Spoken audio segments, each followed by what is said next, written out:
So this video today will be a part 2 about the video I made last week. It's called The Importance of Supporting Black Businesses, and I also detailed about paying your Black employees a livable wage. I feel like I need to make a part 2 because I didn't cover everything. I feel like in a part 2, everything will be covered and you will understand where I was coming from 360. Okay, so what do you do after with the money of you being a Black business owner? You've made your money, you made your stance, Black people are supporting your business, anybody's supporting your business because it's just that great. What do you do now? You have the money, you have the business, you have the support. Now it comes to securing your business. What that means is having that arm to protect your business. A lot of people, especially Black people, love to refer to Black Wall Street. And Black Wall Street was great for what it was and the different locations of Black people having businesses and Black people supporting those businesses. The reason why all of them fell weren't because they were bad, wasn't because Black people weren't supporting them, wasn't because they weren't necessary and they didn't sell things that were needed. It was because white people were able to sabotage it. And how were they able to sabotage it? Well, they were able to come into the community arms. They were able to come with their guns. They were able to come with their terrorism. And yes, it was terrorism to burn it down, to shoot people up, to steal. That is terrorism. They came in with their white anger, their white privilege, their white terrorism, and came and basically destroyed anything that was Black and prosperous. Now, I'm not saying that it could happen again, but I'm not saying it couldn't happen again. So it's best that Black people with businesses arms themselves with cameras, arms themselves with protection, and that does mean guns, not because you are waiting for it to happen, but if it ever does come to that scenario, you have your own back, your people have your back, and that is one of the ways that you can protect yourself from your businesses being sabotaged by people who do come and try to burn it down or try to gun you down in your store or whatever. And it's not necessarily white race. It could be anybody who's trying to harm your business, trying to harm your legacy. You should be able to protect yourself. You do have that Second Amendment right. You must bear arms if it does come down to that. And when it comes to the police force, we know when we do things the legit way or we do it the illegit ways, there are always cops who are trying us because they either perceive us through stereotypical lenses or they just feel like, hey, we're easy target. Now, when you do have the money, you do have the support, the best thing to do is to buy your politicians, is to buy your cops.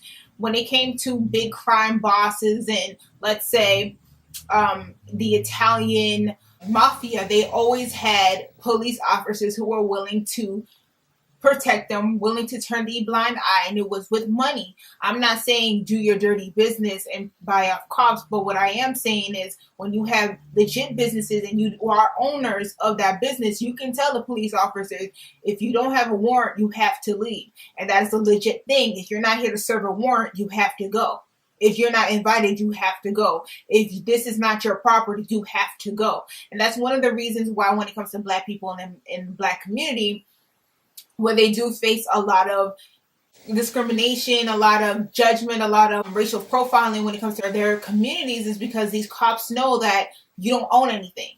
Like, I could pick on you, I could harass you, and what are you going to do? Yeah, you live here. Technically, you're paying rent. You don't even own the building, but you're paying rent. I could do whatever I want to you. You can complain, but I'll be back here tomorrow. And when you own something, they can't touch you like that. They can't mess with you like that because you do have ownerships. You do have owner's rights. And you could legit say, you don't own this. You have no warrant, so you need to step. And they would have to step. And even when it comes to illegit things, I'm not saying get into anything illegal. But if you do choose to get into illegal things, illegal activities, when you do have a legit front, it is better, it's more efficient to do illegal things. When it came to, let's say the example I brought up earlier about the Italian crime bosses and the Italian Mafia, they had a lot of fronts to do their illegal businesses. They had pizzerias, they had restaurants, they had clubs, and they would funnel money from their illegal activities into legal activities, or they would fund their legit money into their illegit activities, and it was easy to maneuver and to do your illegal activities more efficiently because, well, everybody thinks you're legit. And I'm not saying do the illegit thing, but I mean, if you're going to do it, at least do it right.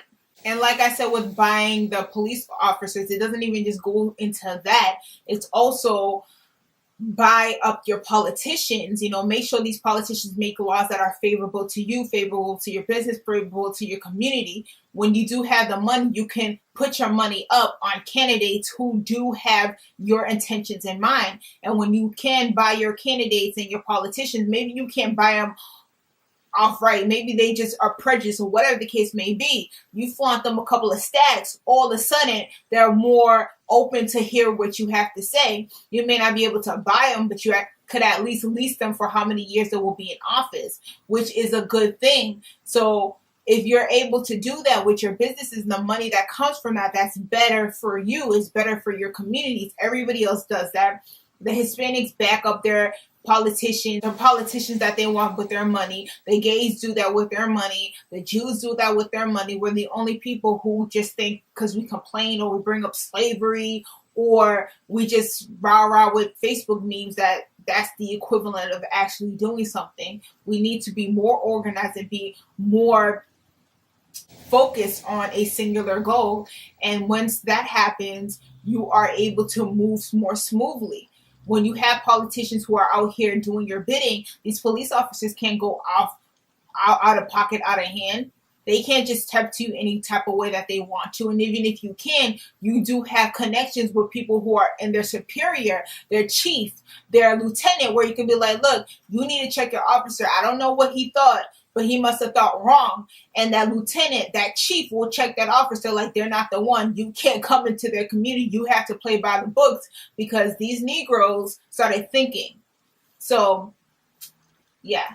Like I said, when you do have the money, you can block off these white supremacists. You can block off the people who do want to do you harm. I mean, money talks. Money is power. When you have the money, you speak louder. When you have the money, you do have power. You think everybody who's running around Donald Trump actually believes in the things he says? You think they actually like Donald Trump as a person? It's because he is a businessman. It's because he is successful. It's because he has the money.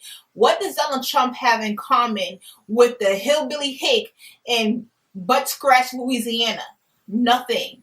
The other thing they have in common is maybe that they're both white. You think Donald Trump cares about this person? No.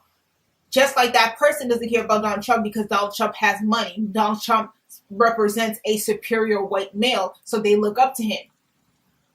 And it's the same when it comes to money. I mean, people, like I said in my last video, they look up to certain people who do devious things, who are unscrupulous because they have money, because they have prestige, because they have a certain image. And when you do have the money, you can be able to flex your power like Donald Trump is out here being reckless. With black people, we need to get money, not so we can be reckless, not so we can flex our powers and do ridiculous things. We need to get the money so we can preserve ourselves. We need to get the money so we can be untouchable. We need to preserve the money so we can create a legacy, so we can be a thriving community. Instead of saying Black Wall Street way back then, you could say Black Wall Street today.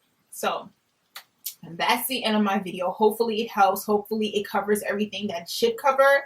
If you have any comments, questions, concerns, any tips, or anything that you would want to add, please comment below. And that is the end of my video. So comment, rate, subscribe, share, be blessed, and I'm out.